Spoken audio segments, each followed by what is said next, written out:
Hi friends, supply chain. All the processes used to produce and move products.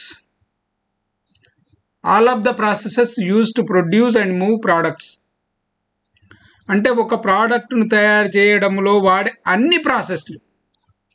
A warehouse supply chain may consist of receiving, put away, picking, packing and vehicle loading.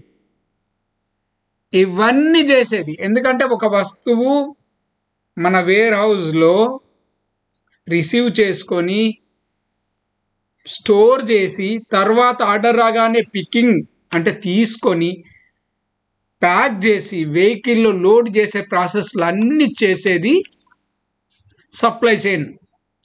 The full logistics supply chain includes manufacturing, warehousing and last mile delivery. ఇవన్నీ ప్రాసెస్లను చేసేదే supply chain. Okay.